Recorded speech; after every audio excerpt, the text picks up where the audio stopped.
ఆకాశవాణి ప్రాంతీయ వార్తలు చదువుతున్నది బాలకృష్ణ ఎల్లాప్రగడ. ముందుగా ముఖ్యాంశాలు. ఆంధ్రప్రదేశ్లో ప్రజలకు ఉత్తమ సేవలు అందించేలా రెవెన్యూ వ్యవస్థను ప్రక్షాళన చేస్తామని ముఖ్యమంత్రి నారా చంద్రబాబు నాయుడు ఉద్ఘాటించారు. తెలంగాణ రాష్ట్రానికి పెట్టుబడులను ఆకర్షించే లక్ష్యంతో ముఖ్యమంత్రి రేవంత్ రెడ్డి ఈ రోజు నుంచి అమెరికా, దక్షిణ కొరియా దేశాలలో పర్యటిస్తున్నారు. ఆంధ్రప్రదేశ్లో రేషన్ కార్డుదారులకు బియ్యంతో పాటు నిత్యావసర వస్తువులను పంపిణీ చేస్తామని పౌర సరఫరాల శాఖ మంత్రి నాదెండ్ల మనోహర్ తెలిపారు. తెలంగాణ రాష్ట్రంలో మహిళలకు 20,000 కోట్ల రూపాయల వడ్డీ లేని రుణాలను మంజూరు చేయాలని ప్రభుత్వం నిర్ణయించింది. ప్రముఖ భరతనాట్య, కూచిపూడి నృత్యకారిణి, పద్మవిభూషణ్ పురస్కార గ్రహీత యామిని కృష్ణమూర్తి కన్నుమూశారు. వార్తల వివరాలు. ఆంధ్రప్రదేశ్లో ప్రజలకు ఉత్తమ సేవలు అందించే విధంగా రెవెన్యూ వ్యవస్థను ప్రక్షాళన చేస్తామని ముఖ్యమంత్రి నారా చంద్రబాబు నాయుడు ఉద్ఘాటించారు.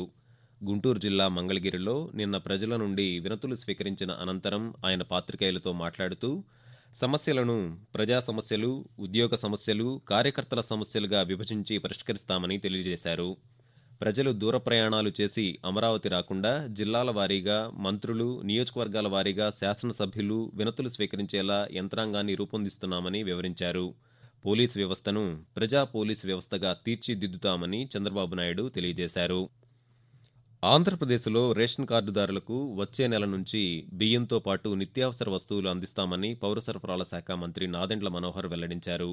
నిన్న జరిగిన గుంటూరు జిల్లా పరిషత్ సమావేశంలో ఆయన మాట్లాడుతూ రేషన్ వ్యవస్థ ద్వారా పేదలకు తక్కువ ధరకే కందిపప్పును అందజేస్తామని హామీ ఇచ్చారు. పేదలకు అందించవలసిన రేషన్ పంపిణీలో అవినీతికి పాల్పడిన వారిపై కఠిన చర్యలు తీసుకుంటామని హెచ్చరించారు. ఆంధ్రప్రదేశ్ అభివృద్ధి కావాలంటే అందరూ సమిష్టిగా పనిచేయాలని, పార్టీలకు అతీతంగా అందరూ కలిసి రావాలని నాదెండ్ల మనోహర్ కోరారు.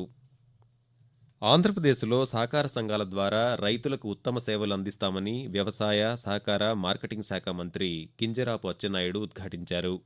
ఎన్టీఆర్ జిల్లా విజయవాడలో నిన్న జరిగిన ఆప్కాబ్ రాష్ట్ర స్థాయి సమీక్షా సమావేశంలో ఆయన ముఖ్య అతిథిగా పాల్గొని మాట్లాడుతూ 2019 సంవత్సరంలో తీసుకువచ్చిన ఆప్కాబ్ చట్టాన్ని రద్దు చేసి 2016 సంవత్సరంలో చేసిన చట్టాన్ని అమలు చేస్తామని ప్రకటించారు. ఏ ప్రభుత్వానికైనా, ప్రజలకైనా సహకార సంఘాలు అత్యంత ముఖ్యమైనవని అన్నారు. ప్రతి కౌలు రైతుకు బ్యాంకు రుణాలు, ప్రభుత్వ పరిహారం అందేలా చర్యలు తీసుకుంటామని, సహకార వ్యవస్థలో ఈకేవైసీ అమలు చేసి పారదర్శకంగా సేవలందిస్తామని హామీ ఇచ్చారు. కౌలు రైతులను సహకార సంఘాలలో సభ్యులుగా చేర్చి రుణాలు అందించాలని, చిట్ట చివరి కౌలు రైతుకు కూడా న్యాయం జరగాలన్నది ప్రభుత్వ లక్ష్యమని అచ్చెన్నాయుడు స్పష్టం చేశారు. తెలంగాణ ముఖ్యమంత్రి రేవంత్ రెడ్డి నిన్న అమెరికాకు బయలుదేరి వెళ్లారు. ఈ రోజు నుండి ఈ నెల 13వ తేదీ వరకు ఆయన అమెరికా, దక్షిణ కొరియా దేశాలలో పర్యటిస్తారు. తెలంగాణ రాష్ట్రానికి పెట్టుబడులను ఆకర్షించడమే ఈ పర్యటన ప్రధాన లక్ష్యమని ప్రభుత్వ వర్గాలు తెలిపాయి. ఈ పర్యటనలో భాగంగా ఐటీ, లైఫ్ సైన్సెస్, ఆహార శుద్ధి తదితర రంగాలలో పెట్టుబడులకు సంబంధించి ఒప్పందాలు కుదిరే అవకాశం ఉన్నట్టు తెలుస్తోంది. తెలంగాణ ప్రభుత్వం ప్రవేశపెట్టిన రాష్ట్ర బడ్జెట్లో మహిళలకు 20,000 కోట్ల రూపాయల మేర వడ్డీ లేని రుణాలు ఇవ్వాలని ప్రభుత్వం నిర్ణయం తీసుకుందని ఉప ముఖ్యమంత్రి భట్టి విక్రమార్క తెలిపారు. ముదిగొండ మండలం కమలాపురంలో నిన్న ఆయన పాత్రికేయులతో మాట్లాడుతూ రాష్ట్రంలో అన్ని వర్గాల ప్రజలకు న్యాయం జరిగే విధంగా బడ్జెట్ను ప్రవేశపెట్టామని చెప్పారు.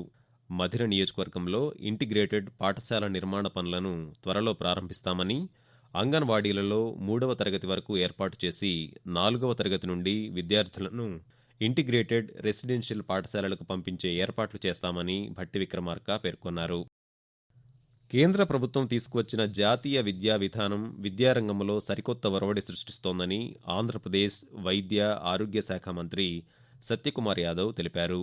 ఎన్టీఆర్ జిల్లా విజయవాడలోని స్కూల్ ఆఫ్ ప్లానింగ్లో భారతీయ శైక్షిక్ మహాసంఘ్ ఆధ్వర్యంలో ఉన్నత విద్యా సంస్థలలో జాతీయ విద్యా విధానం 2020 అమలు, సవాళ్లు అనే అంశంపై నిన్న జరిగిన సదస్సులో ఆయన మాట్లాడుతూ భారతదేశాన్ని అన్ని రంగాలలో సమున్నత స్థానానికి తీసుకువెళ్లే లక్ష్యంతో ప్రధానమంత్రి నరేంద్ర మోదీ చేపట్టిన గొప్ప కార్యక్రమాలలో జాతీయ విద్యా విధానం ఒకటని తెలిపారు.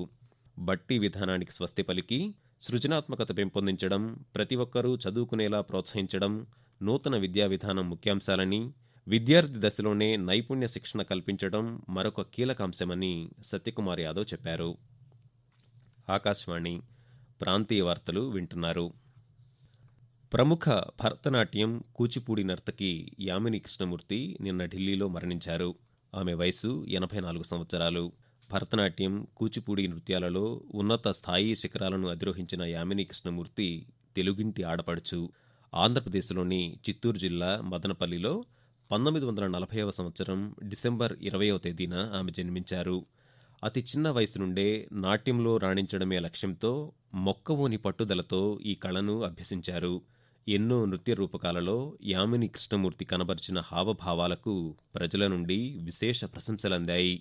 నాట్యరంగంలో ఆమె సాధించిన ప్రతిభా పాటవాలకు గుర్తింపుగా కేంద్ర ప్రభుత్వం ఆమెను 1968 సంవత్సరంలో పద్మశ్రీ, 2001 సంవత్సరంలో పద్మభూషణ్, 2016 సంవత్సరంలో పద్మవిభూషణ్ పురస్కారాలతో సత్కరించింది. ఆమె తిరుమల తిరుపతి దేవస్థానం ఆస్థాన నర్తకిగా కూడా సేవలందించారు. ఢిల్లీలో నృత్య పాఠశాల నెలకొల్పి ఎంతోమంది యువతకు భరతనాట్యం, కూచిపూడి నృత్యంలో శిక్షణ ఇచ్చారు.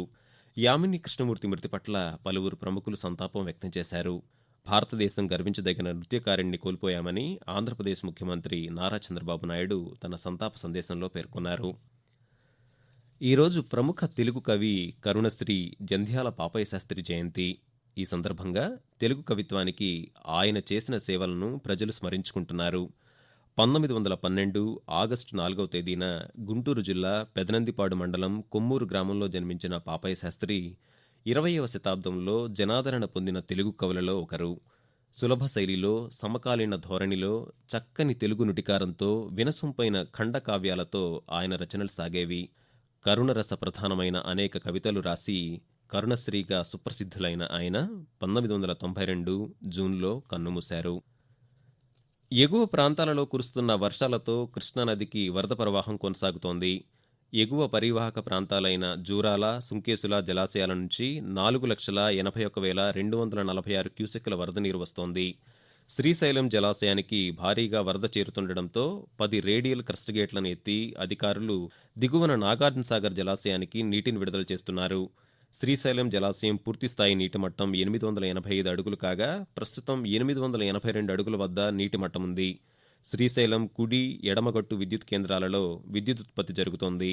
నాగార్జునసాగర్ జలాశయం పూర్తిస్థాయి నీటిమట్టం 590 అడుగులు కాగా ప్రస్తుతం 565 అడుగుల వద్ద నీటిమట్టం ఉంది. మరొక 2 లేదా 3 రోజుల్లో నాగార్జునసాగర్ జలాశయం నిండే అవకాశం ఉంది. శ్రీశైలం జలాశయం వద్ద నీటిని విడుదల చేస్తున్న సుందర దృశ్యాన్ని తిలకించడానికి ఆంధ్రప్రదేశ్, తెలంగాణ రాష్ట్రాల నుండి పెద్ద ఎత్తున సందర్శకులు ఆ ప్రాంతానికి తరలివెళ్తున్నారు. కేంద్ర ప్రభుత్వం అమలు చేస్తున్న జల్ జీవన్ మిషన్ కార్యక్రమాన్ని అందిపుచ్చుకొని ఆంధ్రప్రదేశ్లోని ప్రతి ఇంటికి కుళాయిల ద్వారా మంచినీరు అందేలా చర్యలు తీసుకోవాలని కేంద్ర గ్రామీణాభివృద్ధి, కమ్యూనికేషన్ల శాఖ సహాయ మంత్రి డాక్టర్ పెమ్మసాని చంద్రశేఖర్ అధికారులకు సూచించారు. నిన్న జరిగిన గుంటూరు జిల్లా పరిషత్ ప్రత్యేక సమావేశంలో ఆయన మాట్లాడుతూ ఆంధ్రప్రదేశ్కు కేంద్ర ప్రభుత్వం 2,50,000 ఇళ్లు మంజూరు చేస్తే కేవలం 70,000 ఇళ్లు మాత్రమే నిర్మించుకోగలిగామని తెలిపారు. గ్రామీణాభివృద్ధి శాఖలో 800 కోట్ల రూపాయల మొత్తాన్ని ఆంధ్రప్రదేశ్కు 60:40 నిష్పత్తిలో సమకూర్చడానికి సిద్ధంగా ఉన్నామని, దీనివల్ల 10 లక్షల మంది పేదలకు గృహాలు ఏర్పాటవుతాయని, ఉపాధి హామీ పథకం కింద సమకూరే నిధులను కూడా మనం సక్రమంగా వినియోగించుకోవాలని డాక్టర్ పెమ్మసాని చంద్రశేఖర్ సూచించారు. ఆకాశవాణి ప్రాంతీయ వార్తలు ముగించే ముందు ముఖ్యాంశాలు మరోసారి. ఆంధ్రప్రదేశ్లో ప్రజలకు ఉత్తమ సేవలు అందేలా రెవెన్యూ వ్యవస్థను ప్రక్షాళన చేస్తామని ముఖ్యమంత్రి నారా చంద్రబాబు నాయుడు ఉద్ఘాటించారు. తెలంగాణ రాష్ట్రానికి పెట్టుబడులను ఆకర్షించే లక్ష్యంతో ముఖ్యమంత్రి రేవంత్ రెడ్డి ఈ రోజు నుండి అమెరికా, దక్షిణ కొరియా దేశాలలో పర్యటిస్తున్నారు. ఆంధ్రప్రదేశ్లో రేషన్ కార్డుదారులకు బియ్యంతో పాటు నిత్యావసర వస్తువులను పంపిణీ చేస్తామని పౌర సరఫరాల శాఖ మంత్రి నాదెండ్ల మనోహర్ తెలిపారు. తెలంగాణ రాష్ట్రంలో మహిళలకు 20,000 కోట్ల రూపాయల వడ్డీ లేని రుణాలను మంజూరు చేయాలని ప్రభుత్వం నిర్ణయం తీసుకుంది. ప్రముఖ భరతనాట్య, కూచిపూడి నృత్యకారిణి, పద్మవిభూషణ్ పురస్కార గ్రహీత యామిని కృష్ణమూర్తి కన్నుమూశారు. ఆకాశవాణి ప్రాంతీయ వార్తలు ఇంతటితో సమాప్తం.